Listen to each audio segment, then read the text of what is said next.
Om Shanti. Good morning. आज 2 अगस्त 2025 प्रातमुरली ओम शांति। बाप दादा मधुबन। बाप दादा बोलছেন মিঠে মিঠে बच्चे কখনোই পরিশ্রান্ত হয়ে স্মরণের যাত্রা ত্যাগ করো না। সদা দেহি অভিমানী থাকার প্রচেষ্টা করো। বাবার প্রেম আকর্ষণ করার জন্য বা মিষ্টি হওয়ার জন্য স্মরণে থাকো। আজকের মূল্যের প্রশ্ন, 16 কলা সম্পূর্ণ বা পারফেক্ট হওয়ার জন্য কোন পুরুষার্থ অবশ্যই করতে হবে? উত্তর, যতখানি সম্ভব নিজেকে আত্মা মনে করো, প্রেমের সাগর বাবাকে স্মরণ করো, তাহলেই পারফেক্ট হয়ে যাবে। জ্ঞান খুবই সহজ, কিন্তু 16 কলা সম্পূর্ণ হওয়ার জন্য স্মরণের দ্বারা আত্মাকে পারফেক্ট বানাতে হবে। নিজেকে আত্মা মনে করলে তোমরা মিষ্টি হয়ে যাবে, সব ঝামেলা খিটমিট সমাপ্ত হয়ে যাবে। আত্মা মনে করলে সবাই ভাই ভাই, তো ভাই ভাইয়ের সহযোগী হয়। দেহ মনে করলে বিকারী, তো এক বিকারী আরেক বিকারীকে ভিকারের দিকে ঠেলবে। সেজন্য বাবা বলছেন, যত তুমি নিজেকে আত্মা মনে করবে তত ঝামেলা অশান্তির থেকে মুক্ত হতে থাকবে। আর এটাই দাপর যুগে গীতাতে ব্যাসদেব লিখেছিলেন, যাতে আমরা সেভাবে জীবনযাপন করতে পারি। আজকের মূল্যের প্রথমে গীত বেজেছে, তুমি প্রেমের সাগর, তু প্যার কা সাগর হ্যায়, मैं एक बूंद की प्यासी हूँ। तो এই গানটা আজকে বাবা চালিয়েছেন। ওম শান্তি। প্রেমের সাগর তার নিজের বাচ্চাদেরও তেমনই প্রেমের সাগর বানান।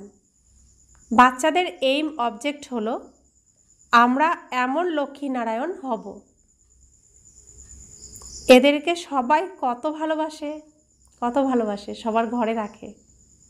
সব ঘুম থেকে উঠে মুখ দেখে, কারণ আমাদের ভারতে এরকম আমাদের নিয়ম, এটা সংস্কৃতি, আমাদের এটা সংস্কার। ঘুম থেকে উঠে যার মুখ দেখবে সারাদিন সেই অনুযায়ী দিনটা চলবে। এই জন্য ঘুম থেকে উঠে অনেক সময় বলে না, কার মুখ দেখে উঠেছি, সেজন্য ঘুম থেকে উঠে কার মুখ দেখা হয়? লক্ষ্মীনারায়ণের মুখই দেখা হয় না? তো কত ভালোবাসে সবাই।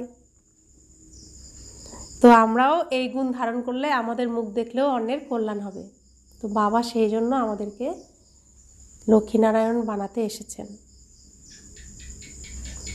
বাচ্চারা জানে যে বাবা আমাদের এদের মতো মিষ্টি তৈরি করেন। এখানেই তোমাদের মিষ্টি তৈরি হতে হবে, আর এমন তৈরি হবে স্মরণের দ্বারা। কাকে স্মরণের দ্বারা? পিতাকে, পরম পিতা পরমাত্মা শিব বাবাকে তার যথার্থ রূপে স্মরণ করতে হবে। ভারতের যোগের মহিমা আছে, সে হলো স্মরণ। গীতাতেও আছে না, স্থূল জিনিস দ্বারা পুজো করার থেকে জ্ঞান দ্বারা পুজো করা শ্রেষ্ঠ, জ্ঞান দ্বারা পুজো করার থেকে ধ্যান দ্বারা পুজো করা শ্রেষ্ঠ। ধ্যান অর্থাৎ স্মরণ। তো স্মরণ শুধুমাত্র স্মরণ করলেও বৈকুণ্ঠে পৌঁছানো যাবে, কিন্তু দেহকে স্মরণ করলে হবে না। কাকে স্মরণ করতে হবে? পিতা পরম আত্মাকে। এই স্মরণের দ্বারাই তোমরা এনাদের মতো বিশ্বের মালিক হও। বাচ্চারা, তোমাদের এই পরিশ্রমই করতে হবে। এটাই শুধু পরিশ্রম, আর কোনো পরিশ্রম বাবা দেননি। তোমরা এই অহংকার করো না যে আমাদের অনেক জ্ঞান। মূল বিষয় হলো স্মরণ। এই পৃথিবীতে জ্ঞান তো সবারই আছে, কোনো না কোনো জ্ঞান তো অবশ্যই আছে। তাই বাবা বলছেন, কখনো এই জ্ঞান নিয়ে অহংকার করো না। মূল বিষয় হলো স্মরণ। যে যত স্মরণ করবে সে নাম্বার বেশি পাবে। এই স্মরণই ভালোবাসা প্রদান করে। অনেক মিষ্টি, অনেক প্রিয় হতে চাইলে, উঁচু পদ প্রাপ্ত করতে চাও, তাহলে পরিশ্রম করো। কি পরিশ্রম? স্মরণ করার পরিশ্রম। তা না হলে খুবই অনুতাপ করবে, কেননা অনেক বাচ্চা আছে যারা স্মরণে থাকতে পারে না। পরিশ্রান্ত হয়ে যায়, তাই ছেড়ে দেয়। এক তো দেহি অভিমানী হওয়ার জন্য অনেক প্রচেষ্টা করো, না হলে অনেক কম পথ পাবে। তখন এতটা সুইট কখনোই হবে না। অনেক অল্প বাচ্চাই আছে যাদের এই টান অনুভব হয়, কেননা তারা স্মরণে থাকে। কেবল বাবার স্মরণ প্রয়োজন। যত স্মরণ করবে ততই অনেক বেশি সুইট হতে পারবে। এই লক্ষ্মীনারায়ণও আগের জন্মে অনেক স্মরণ করেছিলেন। কোন জন্মে? এই যে সঙ্গম যুগে ব্রহ্মারূপে, আর তিনি জগদম্বা রূপে স্মরণ করেছিলেন। এই স্মরণেই তারা সুইট হয়েছিলেন। সত্যযুগে সূর্যবংশী হলো প্রথম নম্বরে, চন্দ্রবংশী দ্বিতীয় নম্বর হয়ে গেল। এই লক্ষ্মীনারায়ণ খুবই প্রিয়। আকাশে সূর্য প্রথম নম্বরে আর চাঁদ দ্বিতীয় নম্বরে। তো সেরকম তো সূর্য আছে অর্থাৎ আলো আলো পরিপূর্ণ, তাই না? এই লক্ষ্মীনারায়ণ খুবই প্রিয়। এই লক্ষ্মীনারায়ণের চিত্র আর রাম সীতার চিত্রের মধ্যে অনেক তফাৎ। এই লক্ষ্মীনারায়ণের উপরে কখনোই কেউ কলঙ্ক লাগায়নি। কৃষ্ণের উপরে ভুল করে কলঙ্ক লাগিয়েছে, রাম সীতার উপরও লাগিয়েছে। বাবা বলেন, অতি মিষ্টি তখনই হতে পারবে যখন মনে করবে আমি আত্মা। নিজেকে আত্মা মনে করে বাবাকে স্মরণ করাতে অনেক মজা। তোমরা যত স্মরণ করবে ততই শতপ্রধান 16 কলা সম্পূর্ণ হবে। 14 কলা তো ডিফেক্টেড হয়ে গেল, তারপর আরও ডিফেক্টেড হয়ে যেতে থাকে। তোমাদের 16 কলা পারফেক্ট হতে হবে। এই জ্ঞান তো সম্পূর্ণ সহজ। তা আমাদের কেমন হতে হবে? সূর্যের মতো হতে হবে, সম্পূর্ণ। এই তেজের দিকে সবাই তাকাতে পারে না, সূর্যের তেজের দিকে না। এতটাই উজ্জ্বল হতে হবে আত্মাকে, আমি আত্মাকে। তো বাবা বলছেন এই জ্ঞান তো সম্পূর্ণই সহজ, যে কেউ আকৃষ্ট হবে। তোমরা কল্পে কল্পে 84 জন্ম নিয়ে এসেছো, এখন ফিরে তো কেউ যেতে পারে না যতক্ষণ না সম্পূর্ণ পবিত্র হচ্ছে। তো আমি ব্রহ্মাকুমারী আশ্রমের কথা শুনি বা না শুনি, ব্রহ্মা বাবাকে মানি বা না মানি, পবিত্র সবাইকেই হতে হবে, সম্পূর্ণ পবিত্র। সম্পূর্ণ পবিত্র না হলে কেউ ঘরে ফিরে যেতে পারবে না। তো সেজন্য বাবা আমাদেরকে দায়িত্ব দিয়েছেন। কালকের মুরলিতে কি বলেছেন? যে বাবা সবার সাথে কথা বলেন না। কাদের সাথে কথা বলেন?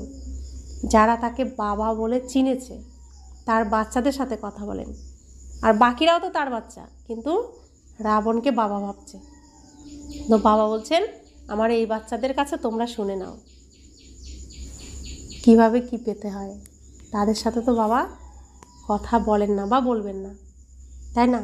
সেজন্য এই আশ্রমে এসেই মুরলি শুনতে হয়, বাবার সাথে কথা বলতে হয়, তাই না? কারণ সব জায়গায় তো বাবা কথা বলবেন না।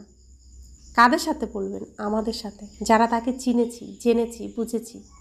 বাকিদেরকে কারা বোঝাবে? আমরা, তারা আমাদের ছোট ভাই। তো সেজন্য বাবা বলছেন ভগবানের কথা মানুক বা না মানুক, তার দায়িত্ব। এসেছেন যখন প্রত্যেককেই পবিত্র বানাবে, সম্পূর্ণ পবিত্র বানিয়ে ঘরে ফিরিয়ে নিয়ে যাবেন। তো মায়ার উপরও দায়িত্ব রয়েছে, সেটা হচ্ছে ধর্মরাজপুরী, যেখানে সবাই সাজা খেয়ে পবিত্র হয়ে ঘরে ফিরবে। তো কারোর খুব অসুস্থতা হলে তখন কি খাওয়া দাওয়া, মনের স্থিতি কি থাকে? হে ভগবান মুক্ত করো। আর কিছু তো স্মরণ, ওই ভগবানকেই তো স্মরণ করছে। তো ওই স্মরণের দ্বারাই তো মুক্ত হচ্ছে। তাহলে স্মরণের দ্বারাই মুক্তি। আমরা ভালোবেসে পাচ্ছি তাই বুঝতে পারছি না, আর যখন সাজা খাচ্ছে তখন বলতে হচ্ছে না, নিজে নিজেই তো স্মরণ করছে। কোনো দেহধারী তখন কাজে আসে না। তো সেই জন্য কি হচ্ছে, সবাই সব কিছু এত সচেতন থাকা সত্ত্বেও অসুস্থ হচ্ছে, কোনো না কোনো অশান্তিতে পড়ছে, তখন ভগবানকে স্মরণ করছে, অর্থাৎ স্মরণের দ্বারা পবিত্র হচ্ছে। তো বাবা বলছেন ঘরে কেউ ফিরে যেতে পারবে না সম্পূর্ণ পবিত্র না হলে। তাহলে আমার কি দায়িত্ব? আমি যাদের সাথে ঘরে অভিনয় করছি, যাদেরকে নিজের জেনে এসেছি এতদিন, তাদেরকে উদ্ধার করতে হবে না আমাকে প্রথমে? তারা কি সাজা খেয়ে আমার চোখের সামনে পবিত্র হবে? না আমার মতোই ভালোবেসে পবিত্র হবে? আমি তাদেরকে সেই রাস্তা বলবো যাতে তারা কষ্ট না পায়। তাই বাবা বলছেন না, চ্যারিটি বিগিনস অ্যাট হোম। ঘর থেকেই শুরু করো, তুমি যেখানে আছো, তোমার আশেপাশে যারা রয়েছে। কারণ তোমার চোখের সামনে তারা কষ্ট পেলে তুমি সহ্য করতে পারবে না। আর সম্পূর্ণ পবিত্র তো যেন তেন প্রকারে হতেই হবে, এটাই নিয়ম। ভগবানকে আমরা ডেকেছি, তিনি এসেছেন, তিনি পতিতদেরকে পাবন বানিয়ে তবে ফিরবেন ঘরে। একজনকেও ছাড়বেন না, প্রত্যেককে, একজনকেও রাখবে না, সবাইকে সম্পূর্ণ পবিত্র বানিয়ে ঘরে নিয়ে যাবেন। তো সেজন্য বাবা আমাদের সাবধান করে দেন বারবার যে এখন ফিরে তো কেউই যেতে পারে না যতক্ষণ না সম্পূর্ণ পবিত্র হচ্ছে, তা না হলে সাজা ভোগ করতে হবে। বাবা বারবার বোঝান, যতটা সম্ভব সর্বপ্রথমে এই একটি কথা পাকা করো যে আমি আত্মা। আমি আত্মা নিজের ঘরে থাকি, তখন শতপ্রধান থাকি, তারপর এখানে জন্মগ্রহণ করি। নিজের ঘর কোথায়? পরমধামে আমরা কেমন থাকি? শতপ্রধান। আত্মা সম্পূর্ণ শুদ্ধ পবিত্র আত্মারূপেই সেখানে আমরা থাকি। তারপরে এখানে এসে জন্মগ্রহণ করি। কেউ অনেক জন্ম, কেউ আবার কম জন্ম নেয়। পরের দিকে তমপ্রধান হয়, দুনিয়ার সেই সম্মান কম হয়ে যায়। নতুন বাড়ি তৈরি হলে সেখানে কত আরামের অনুভব হয়, তারপর আবার ডিফেক্টেড হয়ে যায়, কলা কম হয়ে যায়। বাচ্চারা, তোমরা যদি পারফেক্ট দুনিয়াতে যেতে চাও তাহলে তোমাদের পারফেক্ট হতে হবে। কেবলমাত্র জ্ঞানকে পারফেক্ট বলা হয় না, আত্মাকে পারফেক্ট হতে হবে। যতটা সম্ভব চেষ্টা করো আমি আত্মা বাবার সন্তান, এটা মনে রাখতে। অন্তরে অনেক খুশি থাকা দরকার। মানুষ তার নিজের লোকেদের দেহধারী মনে করে খুশি হয়, অন্যদেরকে অন্য দেহগুলো নিজের মনে করে খুশি হয়। আমি অমুকের সন্তান, সে হলো অল্পকালের নেশা। বাচ্চারা, তোমাদের এখন বাবার সঙ্গে সম্পূর্ণ বুদ্ধিযোগ লাগাতে হবে, এতে ঝিমিয়ে যেও না। যদিও বিদেশেও যেখানেই যাও না কেন, একটা কথা দৃঢ়ভাবে মনে রেখো যে বাবাকে স্মরণ করতে হবে। যেখানেই যাও না কেন, যে পরিস্থিতিতেই থাকো না কেন, মনে একটা স্মৃতি রাখতে হবে যে আমার সত্য পিতাকে স্মরণ করতে হবে। বাবা হলেন প্রেমের সাগর। এই মহিমা কোনো মানুষের জন্য নয়, আত্মা তার নিজের বাবার মহিমা করে। আত্মারা নিজেরা সব ভাই ভাই। আমরা লৌকিকেও কি আমার বাবা এই, আমার বাবা এমন বলি না সবাইকে গর্ব করে। তো সেজন্য বাবা বলছেন, তো আমাকে নিয়েও তোমরা গর্ব করো, আমি তো পিতা তোমাদের, না? আর বাকি সব আত্মারা তোমার কে হয়? ভাই ভাই হয়। আমরা আত্মা আত্মা ভাই ভাই। সকলের বাবা হলেন একজন। বাবা সবাইকে বলেন, বাচ্চারা তোমরা শতপ্রধান ছিলে, এখন তমপ্রধান হয়ে গেছো। তমপ্রধান হওয়ার কারণে তোমরা দুঃখী হয়ে গেছো। এখন আমি আত্মাকে পরমাত্মা বাবা বলছেন, তোমরা প্রথমে পারফেক্ট ছিলে। সব আত্মারা ওখানে পারফেক্টই থাকে, যদিও পার্ট আলাদা আলাদা, তবুও পারফেক্ট তো, তাই না? কোথায় পারফেক্ট থাকে? সত্যযুগে। যারা এখানে পারফেক্ট হবে সেই পারফেক্টদেরকে ওই পারফেক্ট জায়গায় নিয়ে যাওয়া হবে। অর্থাৎ সর্বশ্রেষ্ঠ অভিনয় হলো লক্ষ্মীনারায়ণের রাজ্যে। তো সেই অভিনয় পেতে গেলে এখানে সেই অভিনয় করে দেখাতে হবে। তো বাবা বলছেন, পবিত্রতা ছাড়া ওখানে তো কেউই যেতে পারবে না। তো পবিত্রতা অর্থাৎ কি পবিত্র? আত্মাকে, সম্পূর্ণ মনটাকে সম্পূর্ণ পবিত্র করতে হবে। মনের মধ্যে এতটুকু দাগ থাকলে হবে না। তো সম্পূর্ণ পবিত্র হতে হবে, তবেই সে ওই সম্পূর্ণ পবিত্র দুনিয়ায় যেতে পারবে। সুখধামে তোমাদের সুখও থাকে, আবার শান্তিও থাকে। তাই তোমাদের ধর্ম হলো উঁচুর থেকেও উঁচু। ওখানে অপার সুখ থাকে। একবার চিন্তা করে দেখো আমরা কি তৈরি হই। চিন্তা করে দেখো কি তৈরি হচ্ছি। দেবী দেবতা তৈরি হচ্ছি আমরা। স্বর্গের মালিক হই। সে হলো হীরের মতো জন্ম।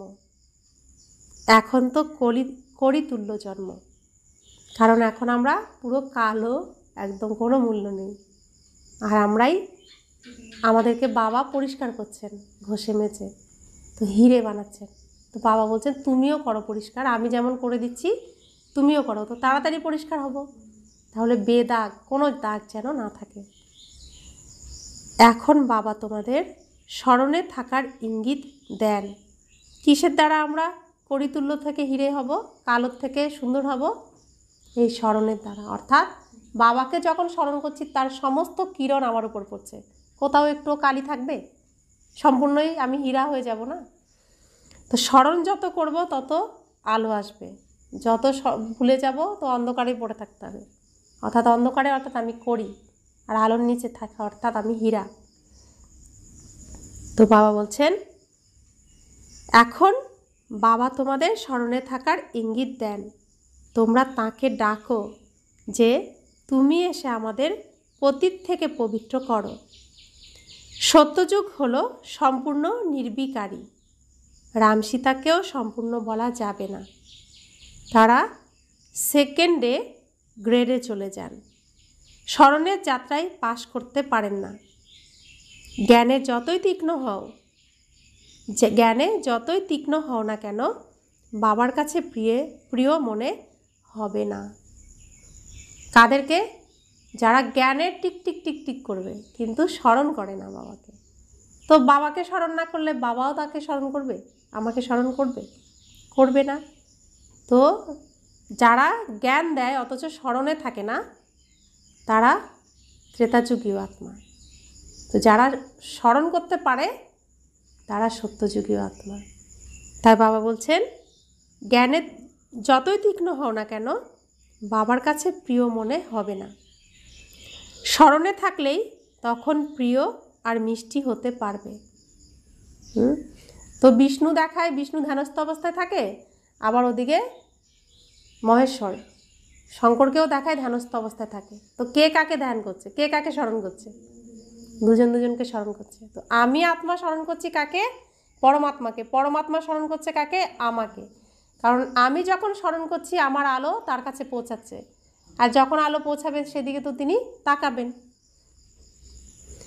তো যেমন বিষ্ণুকে দেখানো হয় ধ্যানস্থ, আমি আত্মাও সেই বিষ্ণু হতে যাচ্ছি, তা আমিও ধ্যানস্থ অবস্থায় থাকবো। কার ধ্যান করব? শিব পরমাত্মা আত্মারূপে ধ্যান করব, আর তখন তিনিও আমাকে স্মরণ করবেন না। তো বাবা বলছেন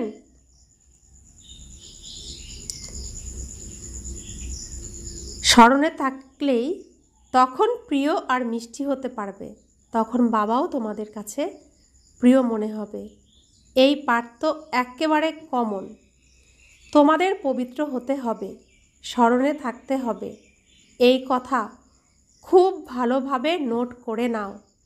তারপর এই যে কোথায় কোথায় ঝামেলা হয়, অহংকার এসে যায়, এই স্মরণের যাত্রায় থাকলে তা আর কখনো হবে না। মূল বিষয় হলো নিজেকে আত্মা মনে করে বাবাকে স্মরণ করো। দুনিয়াতে মানুষ কত লড়াই ঝগড়া করে, জীবন যেন বিষ তুল্য করে দেয়।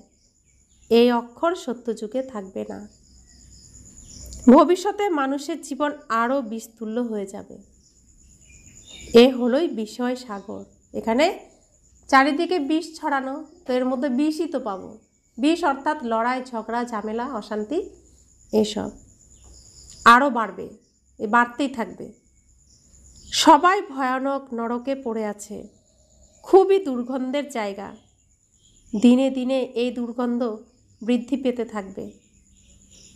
একে বলা হয় নোংরা দুনিয়া। এখানে একে অপরকে দুঃখই দিতে থাকে, কেননা দেহ অভিমানের ভূত রয়েছে, কামের ভূত রয়েছে। বাবা বলেন, তোমরা এই ভূতদের দূর করো। এই ভূতই তোমাদের মুখ কালো করে দেয়। এই যে আমরা এখন ভোরবেলা উঠেছি, ঘুম থেকে উঠে কি করেছি? প্রথমে বাবাকে স্মরণ করেছি, তারপরে কি শরীরকে পরিষ্কার করেছি, ঘরকে পরিষ্কার করেছি না? তো এটা তো যেটুকুতে আমরা থাকছি সেটুকুকে পরিষ্কার করেছি। এখন ঘর আমাদের কোনটা? পুরো পৃথিবীটাই আমাদের ঘর। এখন দেহ রয়েছে না এখানে, তাহলে পুরো পৃথিবীটাকেই এখন পরিষ্কার করতে হবে, কারণ এখন তো ভোরবেলা, তাই না? তাহলে পরিষ্কার করার এই কাজে বাবা এসছেন না পরিষ্কার করতে সম্পূর্ণ পৃথিবীকে। তা আমরা সহযোগ দিচ্ছি তো সম্পূর্ণ পৃথিবীকেই পরিষ্কার করতে হবে। তো যদি ঘরে কোনো নোংরা পড়ে থাকলে সেটা কি বিষ হয়ে যায় না? সেটার থেকে নোংরা দুর্গন্ধ ছড়ায়। তা আমরা সেই বিষটাকে ঘরে রাখি, পরিষ্কার করে ফেলি। তো পৃথিবীরও বিষ এভাবে আমাদেরকে পরিষ্কার করতে হবে, এটাই আমাদের কর্ম। তো বিষ পরিষ্কার করতে হলে আগে প্রথমে নিজেকে পরিষ্কার হতে হবে। নিজে নোংরা হলে পরিষ্কার করতে গেলে তো আমি নোংরা করে দেবো না। আমি পরিষ্কার হয়ে পরিষ্কার করতে গেলে তবে পরিষ্কার হবে। নোংরা নিয়ে পরিষ্কার করতে গেলে পরিষ্কার করলেও তো নোংরা লেগে যাবে না। সেজন্য বাবা বলছেন যে এখানে আগে প্রথমে নিজেকে দেখো। তো নিজেকে দেখতে শিখিয়েছেন না বাবা আমাদেরকে। আর এতদিন আমরা কি দেখতাম? অন্যকে দেখতাম। অন্যকে খাওয়াও, অন্যর মুখে হাসি ফোটাও, অন্যের জন্য করো। বাবা বলছেন না, আগে নিজেকে আগে স্বাস্থ্যবান বানাও, নিজেকে ভালোবাসো, নিজেকে সুস্থ বানাও, নিজেকে পরিপূর্ণ করো, তবে তুমি অন্যের জন্য করো, তবে তুমি করতে পারবে। তো সেই জন্য বলছেন এখানে একে অপরকে দুঃখ দিতেই থাকে। কেন দিতে থাকে? প্রত্যেকে নিজেকে দেহ ভাবে, আর দেহের মধ্যে নোংরা আছে, তো নোংরা দিতে থাকে। এখন বাবা বলছেন তুমি কে? দেহের মালিক, আত্মা। তুমি নোংরাতে কেন নামছো? তো বাবা বলছেন কামের ভূত রয়েছে। বাবা বলেন তোমরা এই ভূতদের দূর করো। এই ভূতই তোমাদের মুখ কালো করে দেয়, কামচিতায় বসে কালো হয়ে যায়। তখন বাবা বলেন আমি সেই সময় এসে জ্ঞান অমৃতের বর্ষণ করি। তোমরা এখন কি তৈরি হচ্ছ? এখন আমরা কি তৈরি হচ্ছি? ওখানে তো হীরের মহল হয়, সব প্রকারের বৈভব থাকে। কি চাই? যা চাইবো সব ওখানে আছে, শুধু যেতে হবে সেখানে, যাওয়ার উপযুক্ত হতে হবে। তো বাবা বলছেন এখানে তো সবই ভেজাল জিনিস। গরুদের খাবার দেখো, সব কিছুর থেকে ষাঁড়টা বের করে নিয়ে বাকিটা খাওয়ায়। গরুরাও ঠিকমতো খাবার পায় না। কৃষ্ণের গরু দেখো কেমন 1 নম্বর দেখানো হয়। সত্যযুগে গরু এমন সুন্দর হয় যে সে কথা আর জিজ্ঞেস করো না। তো বাবা বলছেন সত্যযুগের গরু এমন সুন্দর হয় যে দেখলেই মুগ্ধতা এসে যায়। এখানে তো সব জিনিস থেকে সুগন্ধ দূর করে দেয়। এ হলো খুবই ছি দুর্গন্ধের দুনিয়া। তোমরা এই দুনিয়ায় মন লাগিও না। দেখো রজনীগন্ধা ফুল আগে কত সুন্দর গন্ধ আসতো, এখন গন্ধ নেই। মানে শুধু দেখানো, আসল জিনিসটাই নেই এখন। তাই বাবা বলছেন সব কিছুর থেকে গন্ধ আসলটাকেই বের করে নেয়, সব ভেজাল। তাই বলছেন এই দুনিয়ায় মন লাগিও না। বাবা বলেন যে তোমরা কত বিকারী হয়ে গেছো। লড়াই ঝগড়াতে কিভাবে একে অপরকে মারতে থাকে। অ্যাটমিক বম যারা বানায় তাদেরও কত মান, এতে সকলেরই বিনাশ হয়ে যায়। বাবা বসে বলেন আজকের মানুষ কি আর কাল কি হবে। আজকের মানুষ দেখো বম বানাচ্ছে মানুষকে মারার জন্য, তাদের কত সম্মান, সায়েন্টিস্টরা বানাচ্ছেন না, তাই না? বলছেন দেখো আজকের মানুষ কি আর কালকে কি হয়ে যাবে। আজকে যারা দুঃখ দেওয়ার জন্য মান পাচ্ছে, কালকে তারা সুখ দেওয়ার জন্য মান পাবে। এখন তোমরা মাঝামাঝি রয়েছ, এখন মাঝে রয়েছি, একটু অসুর আর একটু দেবতা। পুরো দেবতা হয়নি, তাই না? একটু যুদ্ধ চলছে আর একটু সুখ প্রদানকারী মন এসেছে, অর্থাৎ আমরা ত্রেতা যুগীয় হয়ে রয়েছি। ত্রেতা যুগে যুদ্ধ দেখাচ্ছে না, সত্য যুগে মনে কোনো যুদ্ধ থাকবে না। যতক্ষণ না এই স্থিতি আসবে সম্পূর্ণ নিশ্চিন্ত, ততক্ষণ সে বুঝবে যে আমি সত্য যুগে যাওয়ার উপযুক্ত হইনি। তো বাবা বলছেন তোমরা এখন মাঝামাঝিতে রয়েছো। বাবা তো সব জানেন, তাই না? সুসঙ্গ উদ্ধার করে আর কুসঙ্গ নাশ করে। তোমরা পুরুষোত্তম হওয়ার জন্য বাবার হাত ধরো। কেউ যদি সাঁতার শেখায় তাহলে তার হাত ধরতে হয়, না হলে ধাক্কা খাবে। তাই এতে হাত ধরতে হবে, না হলে মায়া আকর্ষণ করে নেয়। তো এই হাত ধরার জন্য আমরা এই বিশেষ সাগরে কার হাত ধরেছিলাম? গুরুর হাত ধরেছিলাম, দেহধারী গুরুকে ধরেছিলাম না? তিনি আমাদেরকে ওই পারে নিয়ে যাবেন। তো তিনি ওই পারের ঠিকানা পর্যন্ত নিয়ে আসার কথা, কিন্তু তিনি জানেন না ঠিকানা, তো তিনিও পারেননি ঠিকানায় পৌঁছে দিতে। সেই জন্য বাবা এসে নিজেই খুঁজে নিয়েছেন যে আমি এখানে আছি, এসো। তো বাবা বলছেন তোমরা এই সম্পূর্ণ বিশ্বকে স্বর্গ বানাও। কারা বানাচ্ছে স্বর্গ? আমরা। কি বানাচ্ছি? শ্রীকৃষ্ণ আসার স্থান, এই স্টেজটাকে শ্রীকৃষ্ণ আসার উপযুক্ত করে তুলছি। নিজেকে নেশাতে রাখা উচিত। আমরা শ্রীমতের দ্বারা নিজেদের রাজত্ব স্থাপন করছি। সমস্ত মনুষ্য মাত্র দান তো করেই, ফকিরদেরও দেয়, তীর্থযাত্রায় পান্ডাদেরও দান করে। তারা এক মুঠো চাল তো অবশ্যই দান করবে। এই সময় নিয়ম ভক্তিমার্গের চলে আসছে। বাবা এখন আমাদের ডবল দানই বানান। বাবা বলেন তোমরা এই 3 পা পৃথিবীতে এই ঈশ্বরীয় ইউনিভার্সিটি, ঈশ্বরীয় হসপিটাল খোলো, যাতে তোমরা 21 জন্মের জন্য এসে সুস্বাস্থ্যের অধিকারী হবে। এখানে তো কি না কি রোগ হয়, এই রোগে কত দুর্গন্ধ হয়ে যায়। এটা কি? এটা হলো ইউনিভার্সিটি কাম হসপিটাল।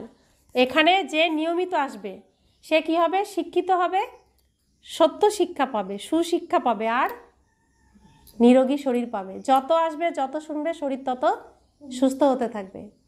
তো এটা হলো যেমন ইউনিভার্সিটি, তেমনি এটা হসপিটাল।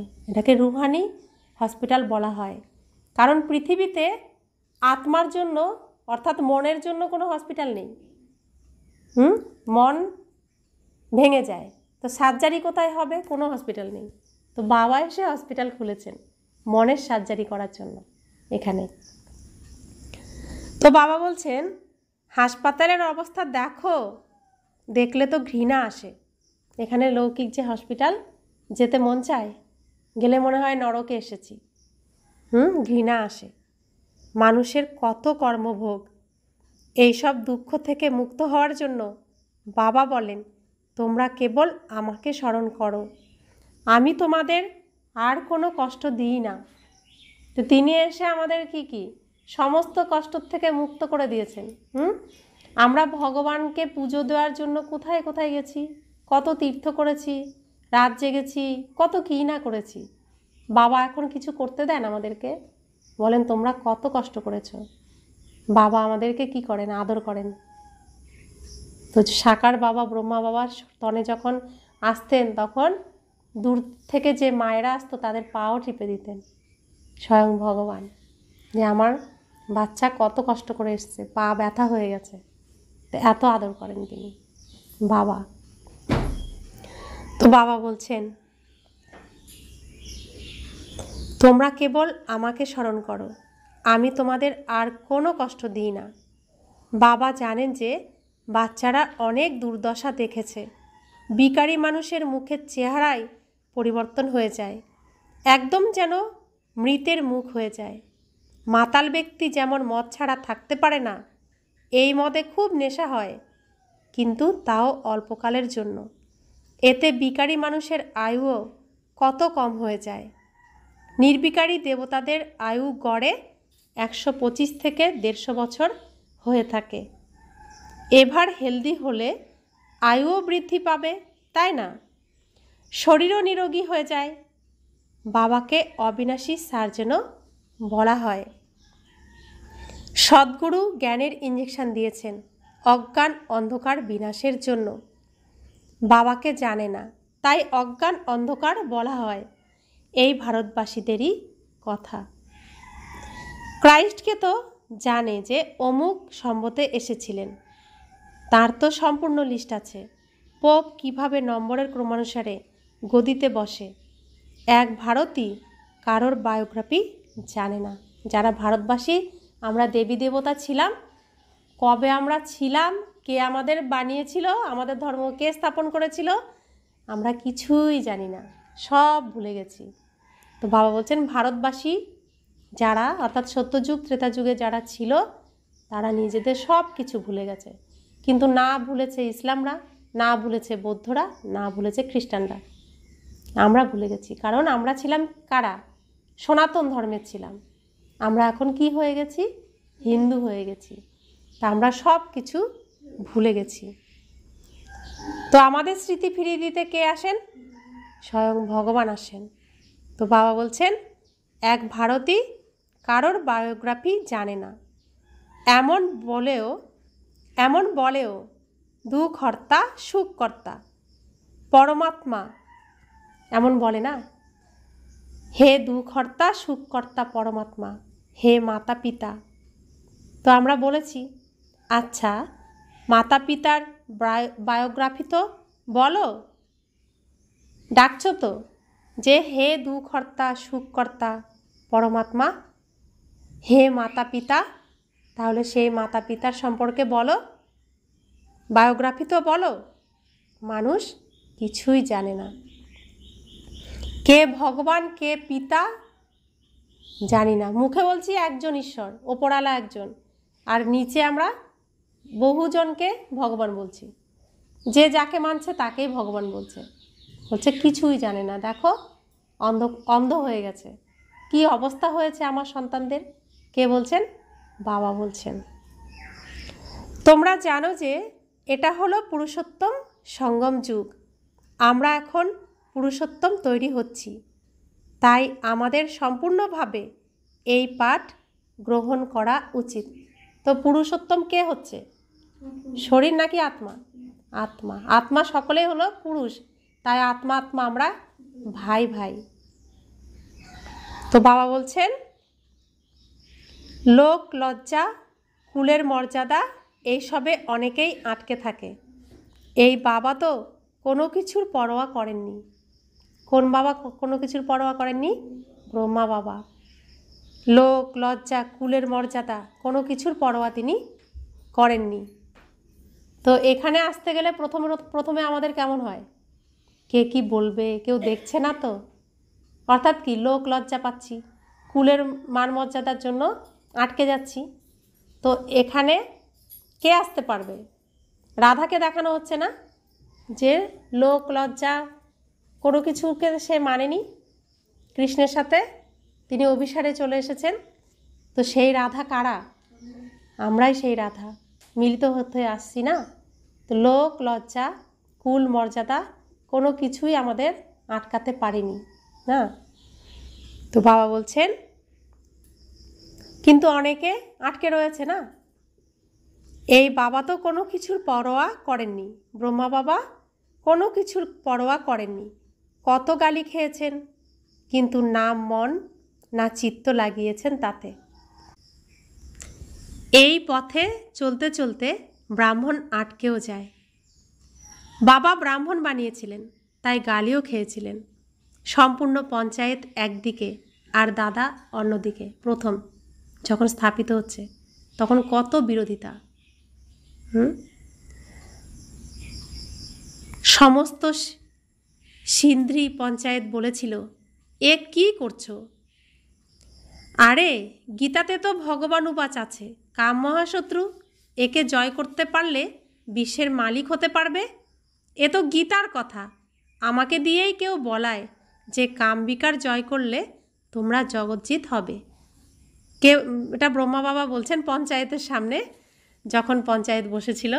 বলছে তো গীতারই তো কথা, তোমরাই তো শুনেছ। এই কথা আমি বলছি না, আমাকে দিয়ে কেউ বলাচ্ছেন, তিনি বলাচ্ছেন। তো এই যে আমাদের মুখের দ্বারা উচ্চারিত হচ্ছে কথাগুলো কে বলছেন? বাবা বলছেন না, শিব বাবা। তো এই কথাগুলো তো তার কথা, আমার কথা নয়। তো বাবা বলছেন, এই লক্ষ্মীনারায়ণও তো জয় করেছিলেন, তাই না? এতে লড়াই ইত্যাদির কোনো কথা নেই। আমি তোমাদের স্বর্গের বাছাই দিতে এসেছি। তোমরা এখন পবিত্র হও আর বাবাকেই স্মরণ করো। স্ত্রী বলে, আমি পবিত্র হব। স্বামী বলে, আমি হব না। তখন একজন হাঁস আর একজন বক হয়ে যায়। বাবা এসে তোমাদের জ্ঞানরত্ন চয়নকারী হংস তৈরি করেন, কিন্তু একজন হলো আরেকজন হলো না। তখন ঝগড়া হয়। শুরুতে তো অনেক শক্তি ছিল, এখন এত শক্তি কারোর মধ্যে নেই। যদিও তারা বলে যে আমরা উত্তরাধিকারী, কিন্তু উত্তরাধিকারী হওয়ার বিষয় আলাদা। শুরুতে তো একদম ম্যাজিক ছিল। বড় বড় ঘরের লোকেরা চট করে ছেড়ে আসতো উত্তরাধিকার পেতে। তারা যোগ্য হয়ে গেছে। প্রথম যারা আসতো তাদের মধ্যে বিশেষ গুণ ছিল। এখন সামান্য কিছুই এমন হবে। লোক লজ্জা অনেক আছে। প্রথমে যারা এসেছিল তারা অনেক সাহস দেখিয়েছিল। এখন এতটা সাহস কেউ রাখবে এ খুবই মুশকিল। হ্যাঁ, গরিবরা রাখতে পারে। মালার দানা হতে হলে তো পুরুষার্থ করতেই হবে। তো প্রথম যে 300 জন এই যজ্ঞে এসেছিলেন, নিজেকে সমর্পণ করেছিলেন, প্রত্যেকেই বড় বড় ঘরের গৃহস্থী মা তারা ছিলেন, ভাইরা ছিলেন। তাদের অনেক চাকর বাকর ছিল, তাদের কোনো কিছু করতে হতো না। তারা এক কাপড়ে পুরো জীবন সমর্পণ করেছিলেন। তাদের কত শক্তি! আর এখন কিছুই নেই আমাদের, তবুও ছেড়ে আসতে এখানে আমরা পারি না। তাই বাবা বলছেন যে এখন এত শক্তি নেই। মালার দানা হতে হলে তো পুরুষার্থ করতেই হবে। কোন মালার দানা? যে মালা জপ করে, সেই মালার দানা হতে গেলে, গুণ ধারণ করতে গেলে একটু তো প্রচেষ্টা করতেই হবে না? মালা তো অনেক বড়, 8 আছে, 118 আছে, আবার 16,118 আছে। বাবা নিজেই বলেন, হিসেব মতো 9,16,118 মালা দানা আছে। সত্যযুগে তো এই কয়জনই যাবে। এটাও তো বিষ্ণুর মালাই হয়ে গেল পুরো। তো বাবা নিজেই বলেন, তোমরা খুব পরিশ্রম করো, নিজেকে আত্মা মনে করো। সবাই বলে না, কিন্তু যারা নিজেদের অনেক ভালো মনে করে তাদেরও বিকর্ম হয়ে যায়। যদিও জ্ঞানী আত্মা, তারা খুবই ভালো বুঝতে পারে, কিন্তু যোগের অভাব, তাই বাবার হৃদয়ে বিরাজ করতে পারে না। জ্ঞান বোঝাতে পারছে, কিন্তু যোগ নেই বাবার সাথে, বাবাকে স্মরণ করে না। তাহলে বাবার হৃদয়ে সে স্থান পাবে না। স্মরণে না থাকলে তো আর হৃদয়ে বিরাজ করতে পারবে না। তা আমি স্মরণ করছি না তো তিনিও স্মরণ করবেন না, আমি স্মরণ করছি তো তিনিও স্মরণ করবেন। তাহলে এখানে চুপচাপ তার সাথে কিছুটা সময় তো থাকতে হবে, তা না হলে সম্পর্ক কি হবে? আমরা লৌকিকে যাদের সাথে থাকি, তাদের সাথে যদি আমরা না থাকি, বাইরে বাইরে ঘুরে বেড়াই, সম্পর্ক থাকবে? কত অভিযোগ, হ্যাঁ এত দেরি করে বাড়ি আসে, আমার কি কিছু বলার থাকে না? বলি তো এগুলো। তো বাবার কাছেও তো এরকম এসে সময় দিতে হবে না? তার সাথে দেখা করতে হবে, তার সাথে কথা বলতে হবে, মনের ভাবের বিনিময় করতে হবে, তবেই তো সম্পর্ক থাকবে। তা নয় তো সম্পর্ক থাকবে? তো সেই কথাই তো বাবা শেখাচ্ছেন। আমাকে তোমরা মনেই করো না, আমার কাছে তোমরা আসোই না, তাহলে আমি তোমাদেরকে কিভাবে মনে করব? যারা মনে করছে তাদেরকে তো বাবা মনে করতে হবে, তাদেরকে সব দিতে হবে না? তো সেজন্য বাবা বলছেন যে স্মরণে না থাকলে তো আর হৃদয়ে বিরাজ করতে পারবে না। তো এখানেও সম্পর্ক কার সাথে থাকে? যার সাথে যোগাযোগ থাকে, স্মরণ থাকে, তার সাথে থাকে। তো ভগবানের সাথেও তাই। তো বাবা বলছেন স্মরণের দ্বারাই তো স্মরণ মিলিত হবে, তাই না? শুরুতে চট করে বলিহারি যেত, এখন বলিহারি যাওয়া তো মাসির ঘরে যাওয়ার মতো সহজ নয়।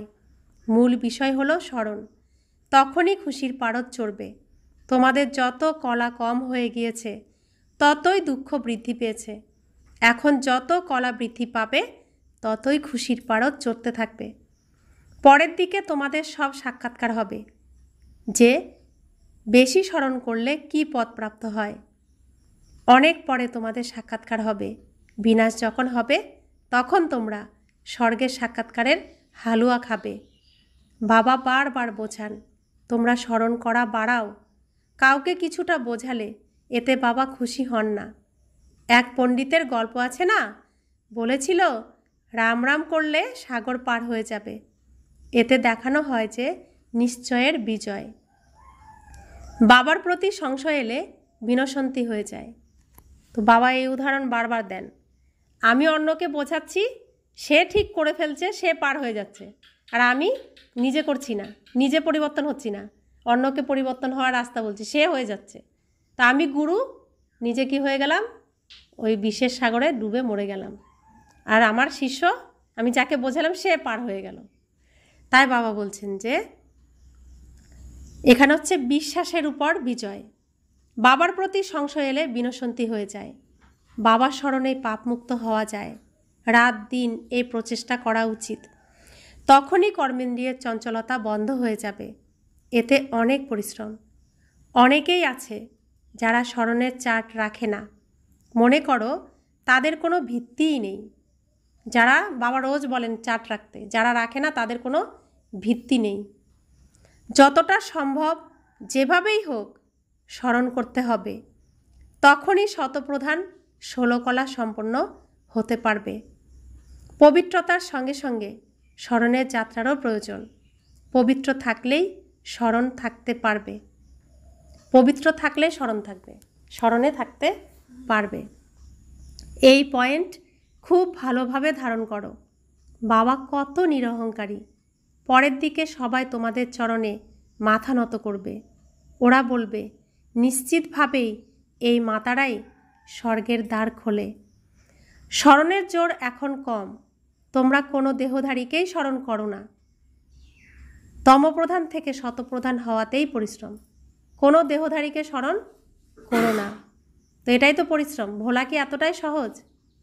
তো এখানেই তো পরিশ্রম। বাবা বলছেন তমপ্রধান থেকে শতপ্রধান হওয়াতেই পরিশ্রম। अच्छा, मीठे मीठे सिकिला दे बच्चों प्रति माता पिता बाप दादा का याद प्यार और गुड मॉर्निंग। रूहानी बाप की रूहानी बच्चों को नमस्ते। हम रूहानी बच्चों की रूहानी माता पिता बाप दादा को याद प्यार, गुड मॉर्निंग और नमस्ते नमस्ते नमस्ते। शुक्रिया बाबा, शुक्रिया बाबा, शुक्रिया। धारणार জন্য মুখ্য সার। এই পতিত ছিছি দুঃখদায়ী দুনিয়ার প্রতি মন লাগিও না। এক বাবার হাত ধরে এর থেকে পার হতে হবে। দ্বিতীয় ধারণা, মালার দানা হওয়ার জন্য অনেক সাহস করে পুরুষার্থ করতে হবে। জ্ঞানরত্ন চয়নকারী হংস হতে হবে। কোনো বিকর্ম করবে না। তো এটা হচ্ছে সাগর, জল। জলে বকও থাকে, আবার রাজহাঁসও থাকে। বক কি করে, যেখানে কাদা আছে, অল্প জল আছে, সেখানে যাবে আর নোংরা নেবে। হাঁস কি করবে, গভীর জলে যাবে, পরিষ্কার জলে যাবে আর মুক্তগুলোকে বেছে বেছে নেবে। রাজহাঁসের পায়ে গায়ে কখনো নোংরা থাকে না, সব সময় পরিষ্কার পরিচ্ছন্ন থাকে। আর বকের পায়ে সব সময় নোংরা কাদা লেগে থাকে। তো এই দুনিয়ায় এক হলো বক, সবাই বাবার সন্তান। বকও সাদা জামা পরে, অর্থাৎ পুজো অর্চনা তারাও করবে, কিন্তু নোংরা ছাড়বে না। আর রাজহাঁস পুজো অর্চনাও করবে, পরিষ্কারও থাকবে। তা আমরা বাবার পুজো করছি আর পরিষ্কার থাকছি, শুদ্ধ পবিত্র থাকছি আমরা, সেজন্য রাজহাঁস। সেজন্য সরস্বতীর বাহনকে কি দেখানো হয়, রাজহাঁস। সরস্বতী কে, এই যে মাম্মা, তো তার বাহন আমরা সবাই রাজহাঁস, সেজন্য দেখানো হয়। তো আমাদেরকে সবাইকে সম্পূর্ণ পরিষ্কার রাজহাঁস অংশ হতে হবে, কোনো বিকর্ম করবে না। বরদান, নিমিত্ত ভাবের দ্বারা সেবায় সফলতা প্রাপ্তকারী শ্রেষ্ঠ সেবাধারী ভব। নিমিত্ত ভাব সেবাতে সপ্ত সফলতা প্রদান করে। নিমিত্ত ভাব নেই তো সফলতা নেই। শ্রেষ্ঠ সেবাদারী অর্থাৎ প্রত্যেক কদম বাবার কদমের উপর রাখে, প্রত্যেক কদম শ্রেষ্ঠ মতে চলে, শ্রেষ্ঠ বানায়। যতটা সেবাতে নিজের মধ্যে ব্যর্থ সমাপ্ত হয়ে যাবে ততই সমর্থ হতে থাকবে। আর সমর্থ আত্মা প্রত্যেক কদমে সফলতা প্রাপ্ত করে। শ্রেষ্ঠ সেবাদারী হলো সে যে নিজেও সদা উৎসাহ উদ্দীপনাতে থাকে আর অন্যদেরকেও উৎসাহিত করে। স্লোগান: ঈশ্বরীয় সেবায় নিজেকে অফার করো, তবে ধন্যবাদের পাত্র হতে থাকবে। ঈশ্বরীয় সেবায় নিজেকে অফার করো, তবে ধন্যবাদের পাত্র হতে থাকবে। অব্যক্ত ইশারা: সহজ যোগী হতে হলে পরমাত্ম প্রেমের অনুভবী হও। এই পরমাত্ম প্রেমের ধাগা দূর দূর থেকে টেনে নিয়ে আসে। এটা এমনই এক সুখদায়ী ভালোবাসা যে এই ভালোবাসাতে 1 সেকেন্ডের জন্য যদি হারিয়ে যাও তাহলে অনেক দুঃখ ভুলে যাবে আর সব সময়ের জন্য সুখের দোলনায় দুলতে থাকবে। বাবা তোমাদেরকে এতটাই ভালোবাসেন যে জীবনের সকল সুখ শান্তির সব কামনা পূরণ করে দেন। বাবা কেবল সুখ দেন না, বরং সুখের ভাণ্ডারের মালিক বানিয়ে দেন। শুধু সুখ দিলে তো শেষ হয়ে যাবে, ভাণ্ডার দিয়ে দেন যাতে কখনো শেষ না হয়।